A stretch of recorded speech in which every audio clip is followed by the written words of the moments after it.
mean, this all started just because I was researching the life of the Unabomber because he had like he had an interesting childhood and got MK ultured by the CIA, and how trauma can nurture you into kind of becoming a bad person, and how we can put measures in place to prevent that from happening. And but yeah, I've started reading his manifestos and books and stuff. He's still pumping out letters and books from prison, and I'm gonna have a debate with a like primitivist soon. But so this is good debate prep for that. CoolDog's gonna be kind of devil's advocate, but also using stuff he's researched. And yeah, my position is basically that um, you can want an anti-tech revolution that takes us back to the Middle Ages, but basically there's no guarantee that an industrial revolution won't happen again, and that it won't be more catastrophic to the environment and catastrophic to people's like suffering, trying to have that revolution, have that industrial revolution again.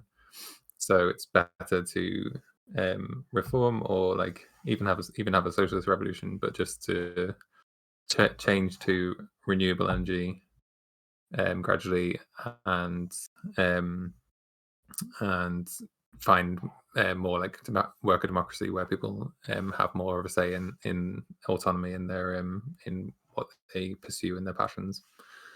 But yeah, to not take this route of uncertainty in having an anti-tech revolution, and yeah, not knowing where that ends up. That's me. CoolDog. All right, cool. So this is an interesting point that goes sort of more from a pragmatic angle. But before I tackle that specifically, which I promise I will, I do want to outline sort of the motivation, which is perhaps absurd on the face, for the negative position that I'm holding. And I want to make it clear that this is not my actual position in real life. I don't want to, my real position is not to go back to medieval level technology. So I want to make that clear, but I'll give it the best effort. So I just wanted to make that clear for Mm-hmm. the audience. But anyway, so the major motivations for going to a more primitive level of technology first comes from an understanding, and I think that you kind of pointed out part of it is that current modern technology seems to convert everything to a mere resource. Everything is converted into a quantified number that is used in order to maximize some other quantified variable. I mean, look at all the natural, and I'm sure my opponent would maybe tend to agree a little bit on this, talking about environmental collapse, but we view all of these environmental resources as just what we can process and get out of them. And so I think that that's a sort of a very bad approach to looking at tools and other such things as mere sort of resource. Sorry, I have a fly buzzing. Um, the second motivation for this is that modern technology has come in to mediate everything that we do. There's nothing that's like authentically human anymore. Even such basic needs such as like romantic relationships are mediated by the dating profile. In food production, right? You're no longer you just go to the store, and even now you can get stuff mailed to you, so you don't even have to go anywhere at this point. And even the things, and the vegans will be happy with me here. Even things like industrialized farming, they have GPS tractors now. I've been in one, and the driver doesn't even drive the thing; it drives itself. And so there's not an authentic sort of human relationship to things anymore. Everything is mediated, and we're all always alienated. And when we go back to medieval technology, where you're sort of living by your own hands, it's a more authentic way of living. So that's a motivation. Um, we could talk about pseudo activities if we wanted to, since you're interested in the Unabomber. My major Mm-hmm. example for that is like social media. It's a meaningless activity that we just engage in, feel good about ourselves, has nothing to do with our own survival or being substantial way. And then the fourth point is, if we look at these types of meaningless technological activities that we do, and we pair it with like the first point, which is the converting everything to a quantified value, we see that modern technology has made it such that everything has been quantified in the realm of human behavior, from work relations to how many stupid fucking likes you get on Instagram for going out to the bar with your friends. And I'll close the positive case before answering your point, Mhm. with a quote from Steve Jobs, or as Walt pointed out, that other fuck, whoever took over, which is quote, talking about the Apple Watch. We don't create products that people want, but things that they don't know they want yet. And so modern technology fosters in this sense of discontentment where it's always more, more, more, more, more. And modern technology has no bounds. Whereas in medieval technology, there is sort of a bounded relationship, and there is that human component to it. Now, addressing your specific point, which is like a practical point, is that some type of revolution back to the Middle Ages will then could incur. There's no guarantee that we won't go back to it. In fact, I think this is a relatively strong point, right? Because once Mhm. you've sort of opened Pandora's box, you can't put it back in, and there's always going to be incentive to cheat with modern technology to make your life easier. And so Mhm. you're arguing, I think, perhaps correctly to a certain extent, that there would be another revolution that would cause even more dramatic environmental destruction, which is like an extinction level argument. And so we have to deal with that. And my response to it is that we don't necessarily have to do a night and day revolution. We don't have to, you know, send nuclear bombs and blow up all the Mhm. power plants, right? This can be sort of a gradual weaning off of the addictive allure of this modern technology, right? We can slowly, degrowth is an idea. Like we can, Mhm. slowly sort of recon like, Mhm. rediscover the way of being in an unmediated relationship to nature is sort of the idea. And that takes time, right? You can't, Mhm. quitting cold turkey is not the best way to quit smoking, right? So, with that, I think we can start the back and forth, but I think that's a very interesting point you brought up. Yeah. Cool, cool. Yeah, so just like any, even like advocating, like I, so uh, to to get more autonomy and like control over our lives back in like a more authentic way. There's lots of concepts we can use to limit social alienation. Like one thing is the concept of minimum viable use. So like when you're wanting to write a letter, when you're wanting to write to someone, you could write them a letter instead. Or if you're starting work on a project, you don't need to bring your iPhone out, which has like lots of notifications that can distract you, and you can just like write on a typewriter or something, or write on a key on a little keyboard that doesn't have anything else to do with it.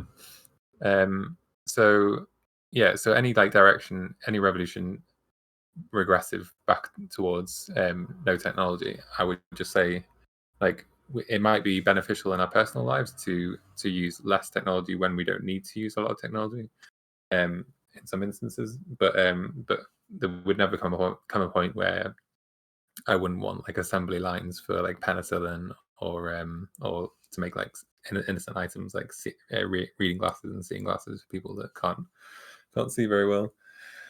So yeah, I just don't see like, and as well like anyone, the people that kind of really value this like degrowth and hunter gatherer lifestyle, it's kind of a selfish thing. Like you're saying we're gonna have a revolution away and we're gonna like desert the cities and we're gonna desert modern technology, but then you are like you're choosing not to engage in like in helping people. Like you're choosing to live like like a quiet good life away from society, but you're not contributing to like, the health system. You're not contributing to making sure that we're all like work together. And I just don't see that as like a good society to move to. And I don't think you'll ever get like a movement of people. Mhm. um you don't think you'll ever inspire a big movement of people to do that? Yeah, so I think this is shaping up to be a relatively good and focused sort of clash here of Mhm, ideas. So on the autonomy point, well, I mean, I'm agreeing with you. I do think minimizing technology in the place of alternatives certainly the way to go. But I think when we start looking at the ultimate, like what's ultimately behind this idea that we should write physical letters, which I agree with, right? mhm, And I write in cursive and old style as well, so I like that more personal touch of the handwritten letter, right? I mhm, definitely think people in the audience agree that there's a personal touch there. But like, what's the idea behind that?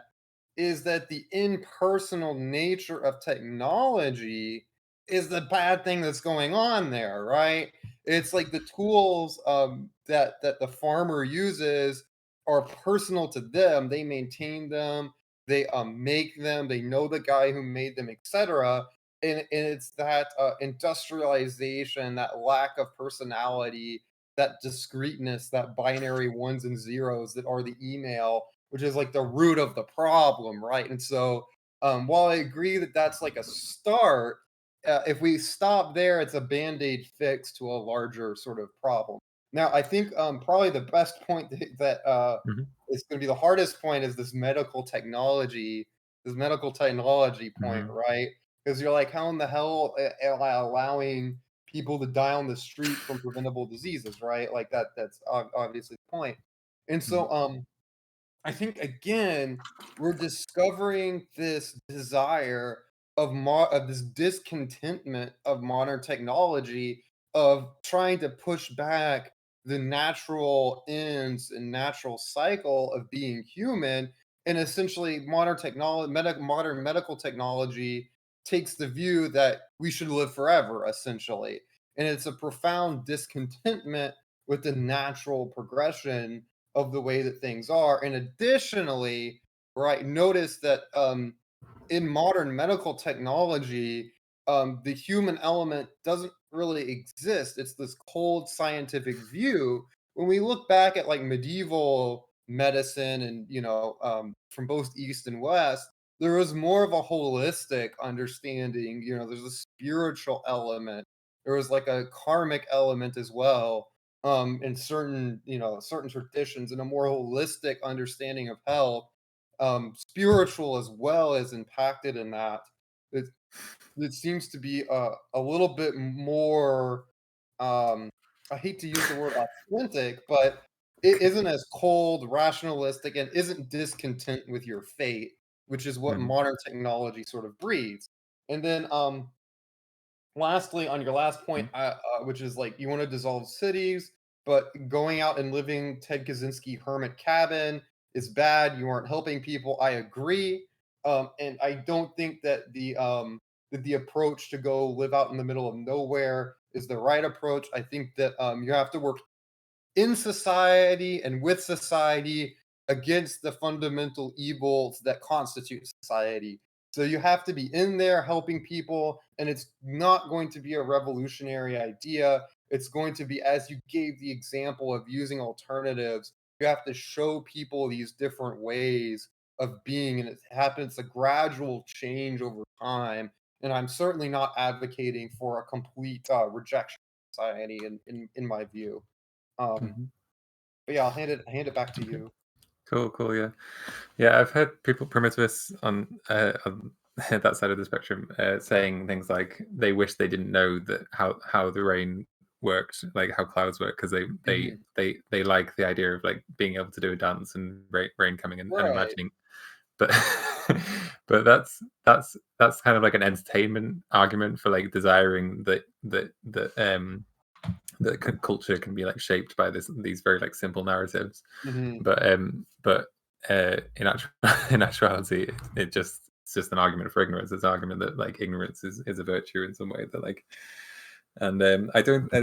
So you're appealing to like authenticity, and I don't think authenticity is a relatively new concept. It used to be like sincerity, like, and that's kind of um, that's kind of the primitivist thing. Is like we need to get back to this traditional hunter-gatherer lifestyle, and like the sincerity with which you will be Mhm. motivated to do tasks and to help your small tribe will be like is like the most important thing to human nature or something.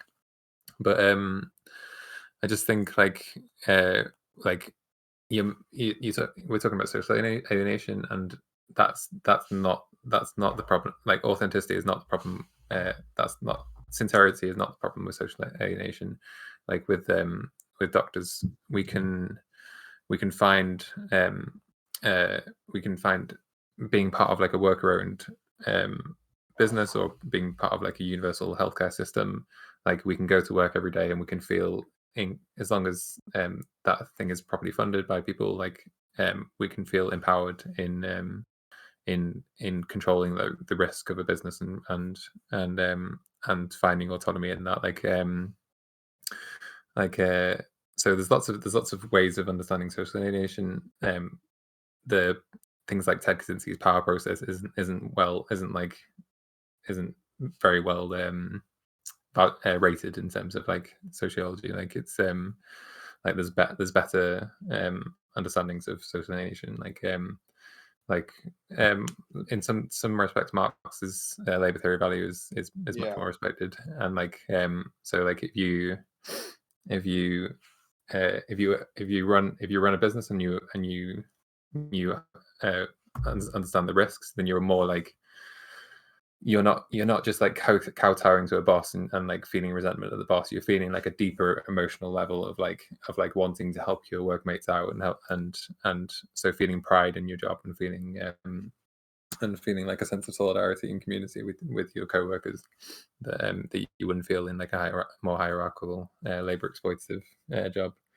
So I think we can move towards those things, but we don't need to move towards destroying all technology. And I think, yeah, to say that uh, we need to move to ancient medicine is like a argument for ignorance as a virtue.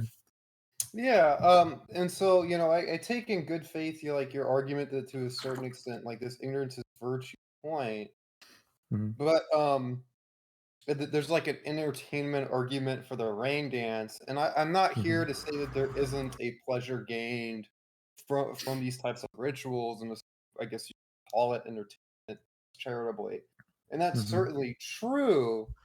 But on the other hand, it is sort of the human way, it's the uniquely human way of sort of making sense of things that are truly beyond sort of your conception, right? Like even the greatest scientists are just filled with wonder at like the universe, and this is sort of the more how to say, it's closer to like an original way of viewing the world that is deeper than a mere brain dance, right?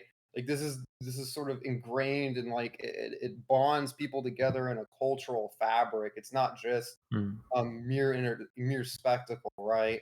But on the other points, right, that you're making beyond the entertainment aspect is so you're giving us this worker owned cooperatives. Socialism is a way of finding autonomy and these mhm, types of things. Well, still within all of these paradigms, right, within sort of this modern technological ideology, we'll call it pejoratively, right, it is still this idea of production being paramount. And there is still there the reduction of the tree to being what as resource for the worker owned cobbler to make into a cobbler's a what shoemaker, right, to make into the mhm, sole of a shoe, right? There is still that mere resource, and socialism versus capitalism is just an argument about what's the best way to do the bastard reduction of nature into resource, right? It doesn't solve the ultimate viciousness, I'll say, of the modern technological view of nature and the world. And so, other ideas when you bring up like a national healthcare system, this is just like even more like you've abstracted yet another level beyond the local community into this like national identity. And how the hell me living in from I grew up in buttfuck Kentucky, by the way, middle of Mhm. nowhere. um and it's like, how the hell am I in any way related to these California liberals is beyond my comprehension, or these New York socialites beyond my comprehension. There's no real connection between us. And so when you're talking about like nationalizing a healthcare system, it's like that's at the expense of localized understandings and a local community. And above all this, Mhm. right? Above all this, on the city's point, which we haven't really addressed as much, you've addressed it, but I haven't, is like Mhm.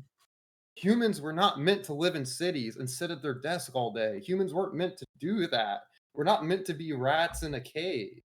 That's not Mhm. the way. We're supposed to be more spread out. We're not meant to live in cities. Like there's Mhm. tons of diseases that the sedentary lifestyle that cities foster like show, right? And Mhm. so I think that like being more spread out, being more rural, being more in tune with the way that you subsist and survive gives not only much more satisfaction, but is closer to maybe incorrectly saying the telos of being human, right? The purpose of being human. It's closer to that way of Mhm. being from which we've come from Mother Earth, right? As opposed Mhm. to these skyscrapers where we sit around all day, right? Yeah. Okay. So I think socialism versus capitalism is an important distinction, and I think socialism has more capability um to be in tune with like protecting the environment. So like animals can have like a labor. We can project onto animals that we want to protect, or we want to protect wild habitat, because they are they are having finding a use value in their in the environment. Like they're occupying territory, and they're keeping the ecosystem alive. So they're kind of laboring in a way in and making use of their environment, and we can, for our own virtue, we can choose to respect that.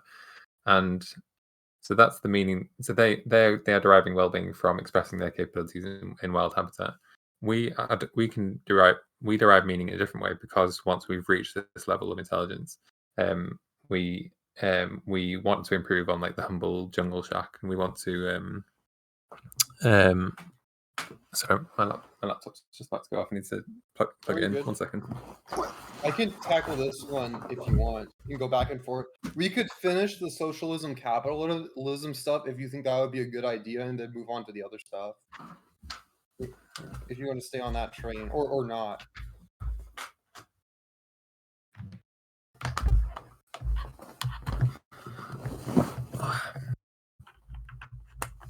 So you're talking about how we can improve on the humble jungle hut. Brief intermission. Back.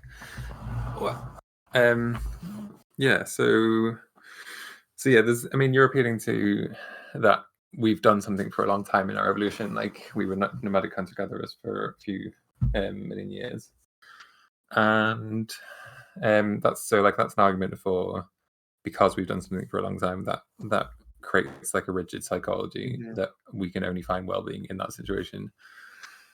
But I disagree, because um, bonobos and chimpanzees are two closest biological relatives, closest in DNA. Um, they have like radically different social structures, and I don't think that can clear, like if you were like tracing evolution back from like, oh, at least for us, for like back to like squirrel kind of primates. There's there's long periods of time when we're like transitioning from like squirrel to bigger ape to chimpanzee and human. But then there's like a very short period of time where chimpanzees and bonobos are choosing different social structures, and that shows that it's not quite to do with them like developing a new physical capability, and that shaping how they form social structures. It's more to do with their brains developing only very slightly, but like in a way that um, um, uh, gives them the ability of theory of mind, which is like a Pandora's box of Mhm. of capabilities. But it's still very minute changes in capabilities that we choose, and the social structures we choose. So like with theory of mind, we can understand like what a person is thinking, and and change our behavior accordingly. So it creates like a cultural evolution. It creates like a social evolution. And so just because we've done this hunter-gatherer thing for a long time, we would have been practicing lots of different kind of social structures in that time, and our brains would have been like geared to understanding lots of social relationships. And then when we start to have these technological ages and revolutions, um, we can adapt to that because we have learned to form social contracts with each other in varying ways, and understanding how that affects our emotions and stuff. Mhm. So yeah, so you're appealing to this age being like the one true authenticity, and I'm saying Right. even if we experience more suffering in this age on like a pain pleasure very low level sense, we can experience more happy flourishing, more self-actualizing in the modern age, which in where we're able to express more capabilities. Yeah. So I do want to tackle this like socialism versus capitalism point because I think Hmm. we both agree that capitalism is kind of trash, correct? And Yeah, that it's causing, I mean, we can, rant and rave for hours about how it's caused like m- may perhaps even inevitably caused global environmental collapse and the whole terrible rat race and all that other stuff, right? Um definitely that definitely that it needs like change and collapse in order to like efficiency, in order like it needs to keep creating products, and that in that way it's not perfectly aligned with environmental protection, like we have right. to put in regulation and to do that, Sure, like sure, and I think social we expenditure. both like, the reason why the socialism versus capitalism argument is really important for your side is because it's kind of like your alternative solution to, like, the problems that we face, correct? Hmm. Right? Yeah. And I just take the opposite approach, right? In many regards, right? And I think like the problem that I have with this socialism idea in response to this Hmm. is that it hasn't really discharged any of the fundamental assumptions that have made capitalism so bad to start with. And like the like look at the language that we're like using that you use when you talked about animals, right? And I want to argue this is not a capitalistic language, it's a technological language that you're using, right? Hmm. Is you're saying, look, we can find use value in the animals for protecting the environment. They do some type of labor in doing what animals do, right? And Hmm. this, I think, is like a technological way of viewing the animal as opposed to the spirit of the field, right? It has a metaphysical and spiritual connotation to where the animal is more than just the labor that it does. Its Hmm. usefulness isn't even a question. Right? It just is what it is. And there's a beauty in that. It's letting nature be nature. When with your Hmm. socialism alternative, you're falling into the same trap of capitalism with a different paint job, right? And Hmm. you haven't really changed.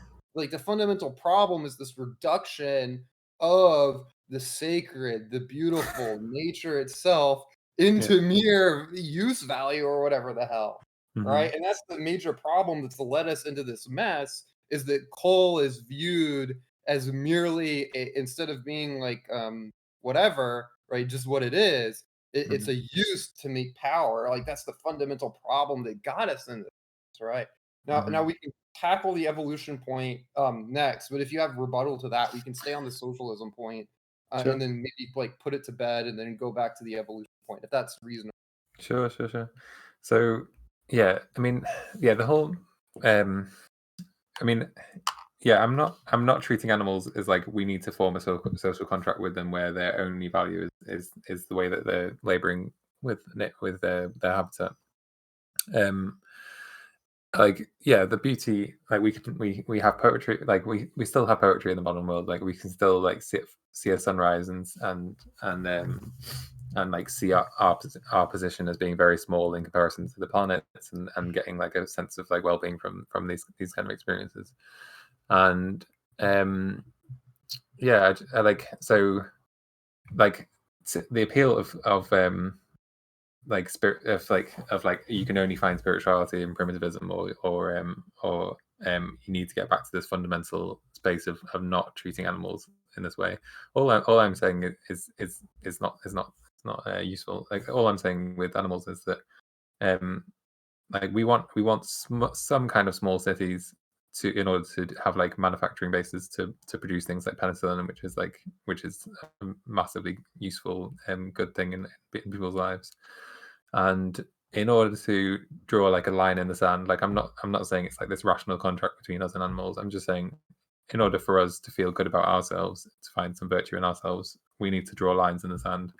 And we can have this like ecocentrist philosophy of like caring about where wild habitats can sustain life, and to what degree can different habitats best sustain lots of animal life with well-being. And to do that, in the process of doing that, we can draw like lines in the sand in like desert habitats where not much biological life can be sustained, not much sentient life can be sustained. We can decide to put cities in those locations for the maximum benefit of humans who do suffer and like do feel like a sense of like pain and upset with other humans, that they wouldn't go to the small amount of effort in if they have the knowledge to producing things like medicine and producing things that bring us lots of well-being. So Yeah, but, here, I know you're at least by your mhm. voice, you're from Europe, so you may Yeah. not be familiar with what I call the American magic pill mentality, which No. is my ass itches a little funny, have to go to the doctor, get magic pill for it. My kid acts up, gotta give him the ADD meds. The American Okay. magic pill mentality, right? And Yeah. and so, when you mention, there's 2 points I wanna make before handing it back. So Hmm. when you mention to help people suffer, right? When did we decide that suffering isn't part of life? Like, when did we become so, that even if we're Hmm. slightly uncomfortable, thinking about my mom a little bit is like, if the temperature is 2 degrees over what she likes, she's hot, right? Sorry, mom, I love you.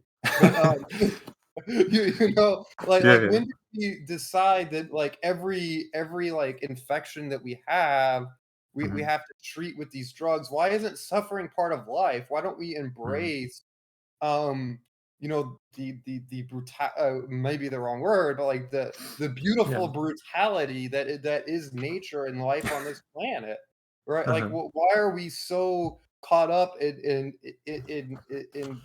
minimizing suffering when maybe that that suffering is what makes us human after all, thinking of Nietzsche, Hmm. right?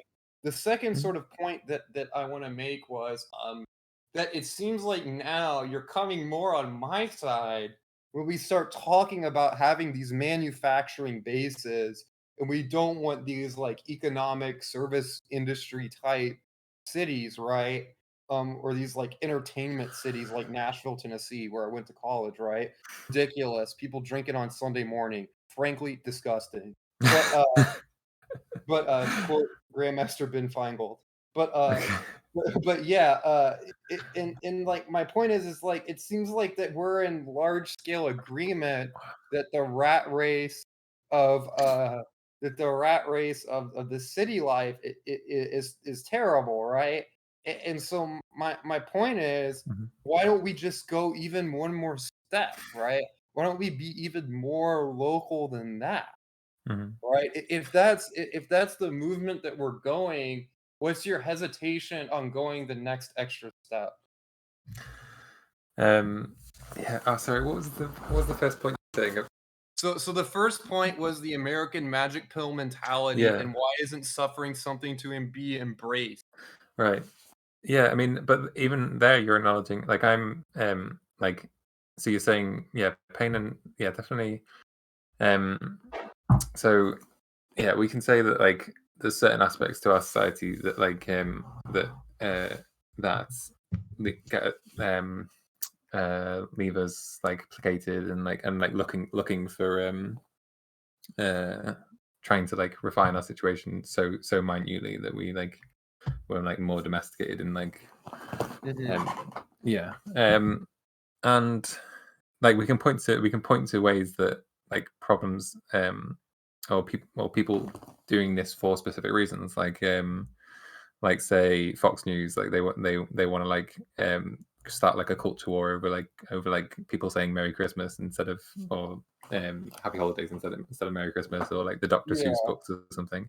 So we can point to specific actors using these like things of distracting us from the real issues in life. But but yeah, we should try to avoid um like caring about things like that.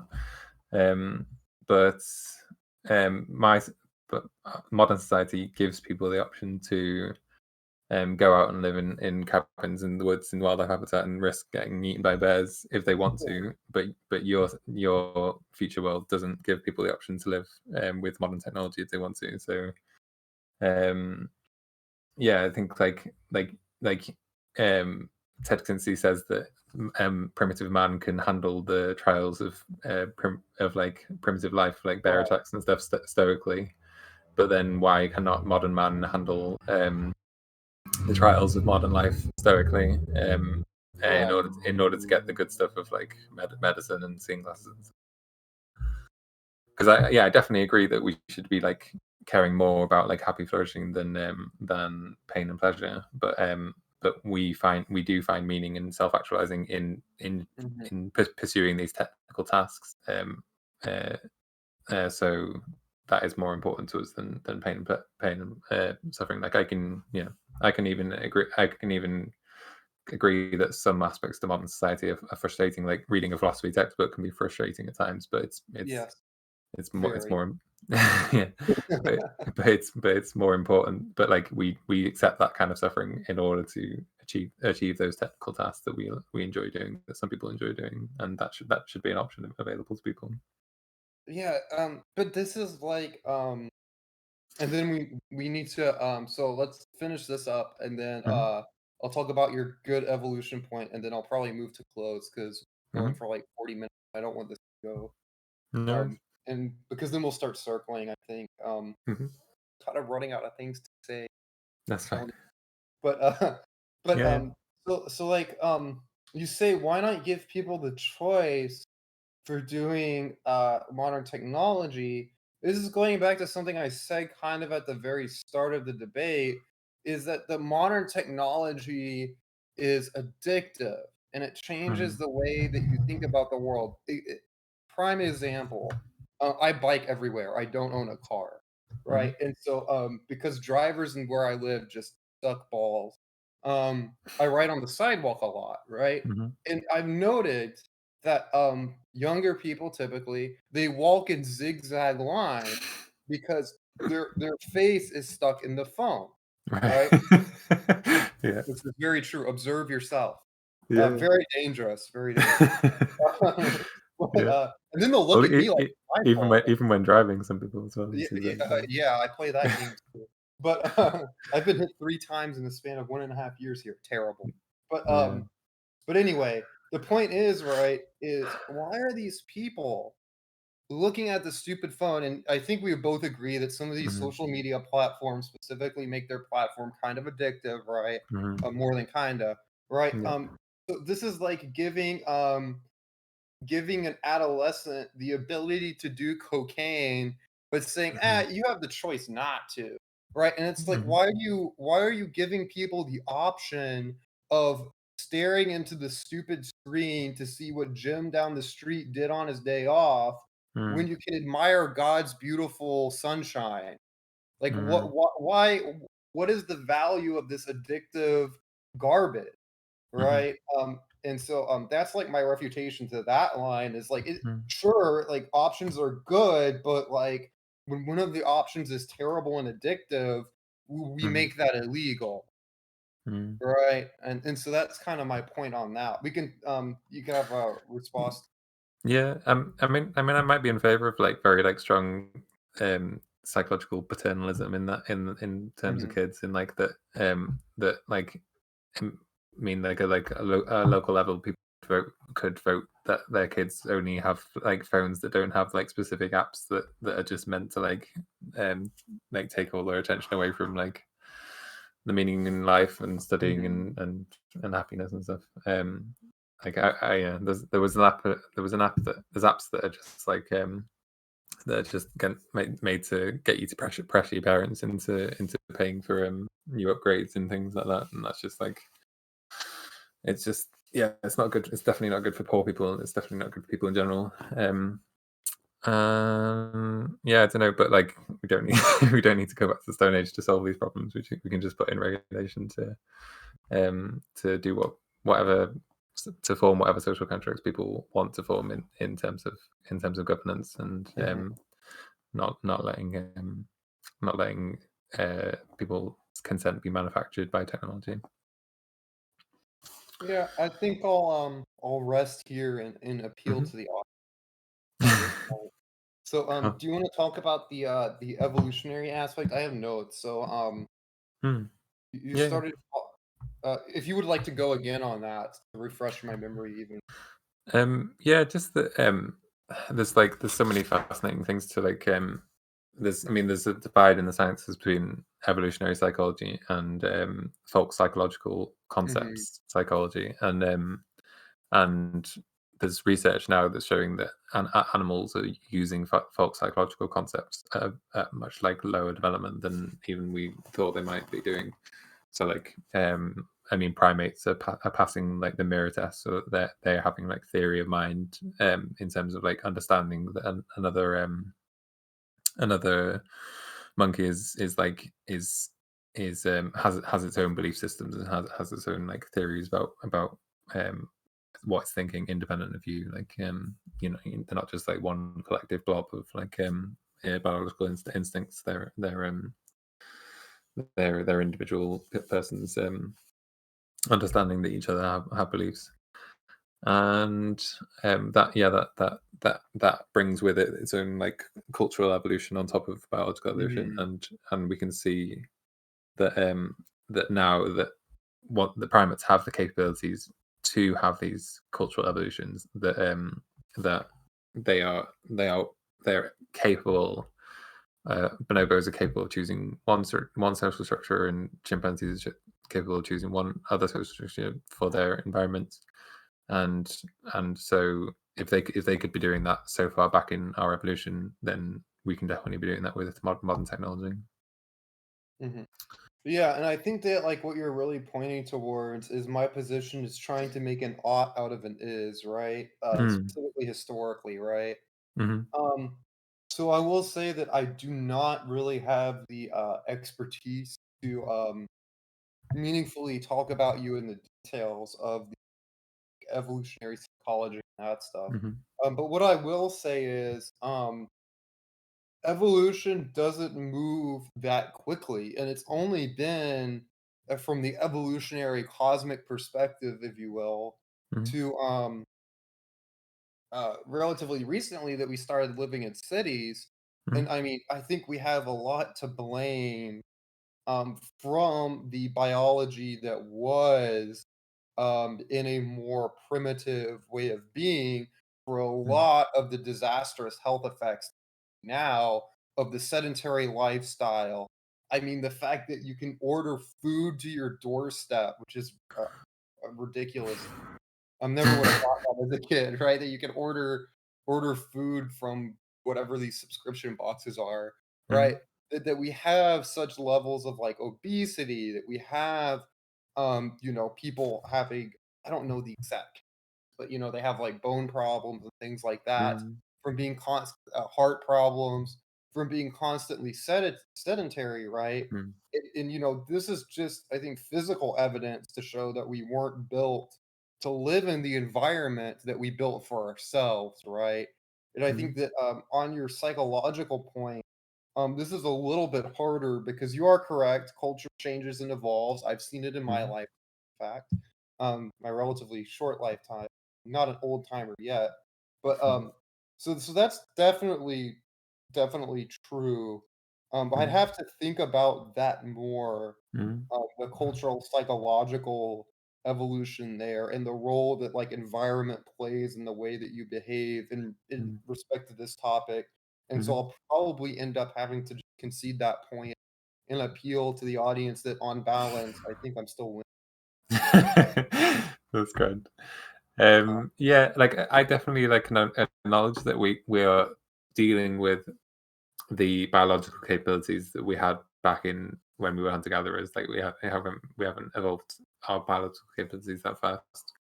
But I would say like like we've been living with fire for like millions of years, and the kind of social structures surrounding us living with fire and our socially evolutionary adaptations for that. I think the difference. I think the social differences of from that to like before fire are are in like the kind of like a similar leap to from fire to technology because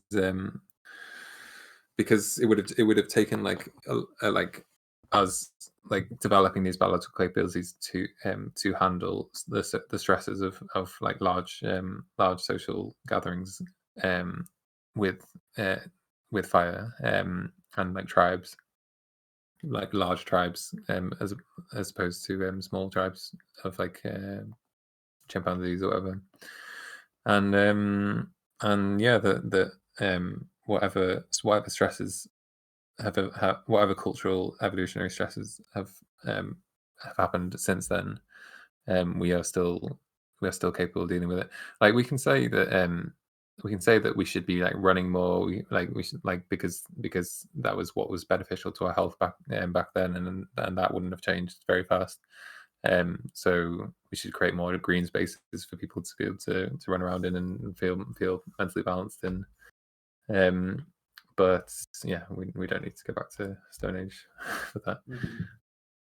Well, I kind of we've been doing this for like 15 minutes. I kind of Mm-hmm. moved to go to closing statements if that's Hmm. good. Yeah, Unless you have definitely. other points that you want to bring up No, that's it. That's in the grand. Discord. So who wants to go Mhm. first? Who wants to go Yeah, you can go first if you like. I won't go Yeah, first. sure. So, friends, colleagues, gentlewomen, and gentlemen, I come to you as the madman with the lantern in the street and in the city center, saying to you that we live in a sick society. And to quote Marcuse, what are we to make of the insane man in the in the insane society? Is not the sane person who lives in complete obliviousness to God's wonderful creation around them, with their head stuck in their phone, checking how many likes they got on on their photoshopped Instagram, right? You can't even look at your own face anymore without technological mediation. Is that sane person not in some sense insane? Is it not in some sense a betrayal of what it means to be human in an unmediated existence, both towards nature and to your own survival? And I think that this point alone is enough to at least give one pause, and to maybe reel back the absurdity of the claim that going back to a more primitive relationship to each other and to nature might be not only beneficial, but might also allow one to be their real self. And furthermore, recapping some points from the debate, I really do believe that if, like my opponent, you are someone who thinks that we're in a society where capitalism has run amok to a point to where environmental collapse is imminent, I do believe that you have to look at the root of what has caused this, and it isn't just the idea of making money, but is the technological ideology that reduces nature and even by our own volition ourselves to mere quantified resource, to mere use value, etc., that has led us down this insane path into a sort of a doomed society. And I don't think that such band-aid fixes, such as socialism or other such ideas, are the real solution when in fact we have lived for thousands of years without such problems in a previous way of living. And so that's my major appeal. I would like to thank everybody listening. And we had a very great discussion with my opponent. It was a pleasure on my end, a pleasure talking to all of you. My opponent, especially, is very pleasurable debate. I really did enjoy it. And so, with that, I appeal to your vote and your sensibilities. So, with that, I rest my case. QED. Cool, cool. Amazing. That was a great speech. Yeah, I was just looking over my notes now. One thing we didn't get to was like what level of violence is it acceptable to use to bring about this anti-tech revolution? And like if we look at history, like the amount of like primitivists in the world, these are people that like are just like reactionaries to the new next technological age, and that they're very small in number. So if even if they were trying to like take down the electricity grids and stuff, they would have to use very severe violence in their like very small number to have any effect, and so it would take the form of terrorism. And I don't see them inspiring enough people to get to do that. And yeah, like we've gone over evolution. Yeah, so I mean, in order to achieve the aims that people techno skeptical people want to achieve in their like feeling alienated from society and stuff, I think socialist movements are a much stronger base for that, because we do care about the environment, we do care about animals finding use value in their wild type habitats, and we can and as a planet, we're like the more advanced we get, the lower birth rates we have, and the more we can like free wildlife habitats up for rewilding and create and like reintroducing predators and stuff, and creating these beautiful landscapes. And we can live in harmony with the earth if we just advocate this eco-socialist perspective on the world. And yeah, that's it.